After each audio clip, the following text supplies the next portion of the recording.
Bonjour et bienvenue sur Isobourse. Vendredi 20 septembre 2024, l'indice CAC 40 a terminé la semaine sur une hausse hebdomadaire de 0,47% à 7500 points, portant son repli à 0,57% depuis le début d'année 2024.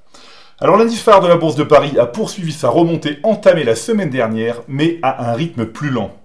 En comparaison, l'indice principal de la Bourse de Madrid a continué de tirer les indices européens vers le haut, affichant une hausse hebdomadaire de 1,85% et une progression annuelle de 16,35%. Alors pour mieux comprendre la dynamique de l'indice ibérique, je vous invite à consulter ma chronique de la semaine dernière. Depuis début septembre 2024, l'indice parisien a quant à lui reculé de 1,71%. Le CAC 40 navigue actuellement dans une période d'incertitude. Bien que le rebond observé cette semaine soit appréciable, l'analyse technique, notamment la pression isobourse, recommande la prudence.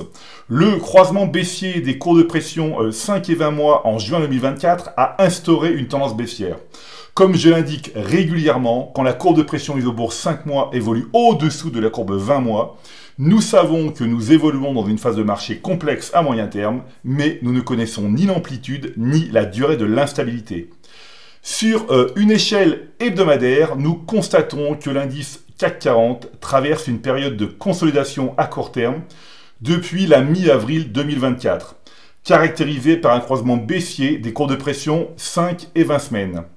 Alors à noter que la courbe de pression 5 semaines continue de se rapprocher de manière positive de la courbe de pression 20 semaines. Cependant, il est essentiel de rester vigilant et de faire preuve de sélectivité concernant les actions cotées à la Bourse de Paris en raison de la tendance baissière observée sur l'échelle mensuelle moyen terme. Alors, il est bon de rappeler que le croisement à la hausse ou à la baisse des courbes de pression isobourse 5 et 20 mois constitue un indicateur précieux pour identifier rapidement et efficacement les retournements de tendance majeure. Alors pour le vérifier, passons maintenant en revue les plus fortes hausses et baisses hebdomadaires du CAC 40, l'indice phare de la Bourse de Paris, qui reflète la performance des 40 actions les plus importantes et les plus activement échangées sur Euronext Paris. Alors l'action Saint-Gobain a enregistré la plus forte hausse hebdomadaire du CAC 40 avec un gain de 5,79%. Depuis février 2023, le modèle est favorable à moyen terme pour le spécialiste des matériaux de construction. La valeur Saint-Gobain progresse de 50% depuis le signal.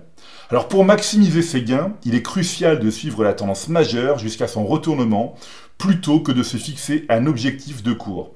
Alors souvent, par crainte de perdre ses gains, l'investisseur vend trop tôt. Une discipline rigoureuse est nécessaire pour maintenir ses positions durant les longues et puissantes phases haussières. A l'inverse, avec un repli de 3,45%, l'action STMicroelectronics a terminé en tête des plus fortes baisses du CAC 40 cette semaine. La tendance est négative à moyen terme depuis le croisement baissier des cours de pression 5 et 20 mois, validé en octobre 2023 sur le titre du fabricant franco-italien de puces électroniques. La valeur STMicroelectronics a perdu 32% depuis le signal. Malgré l'engouement général autour de l'intelligence artificielle qui stimule le secteur des semi-conducteurs, STMicroelectronics n'a pas suivi cette dynamique positive. Cela souligne l'importance d'une analyse technique précise pour identifier les meilleures opportunités d'investissement. Isobourse se révèle être un outil indispensable pour suivre de près l'évolution des cours et anticiper les mouvements de marché. Avec une perte de 2,66%, l'action LVMH a également terminé parmi les plus fortes baisses du CAC 40 cette semaine.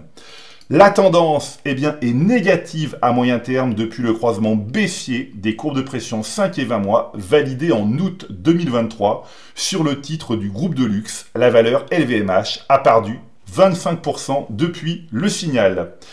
Voilà, écoutez, c'est maintenant à vous de faire le point de vos valeurs en portefeuille avec Isobourse. Je vous donne rendez-vous pour ma prochaine chronique et d'ici là, restez avec nous sur Isobourse.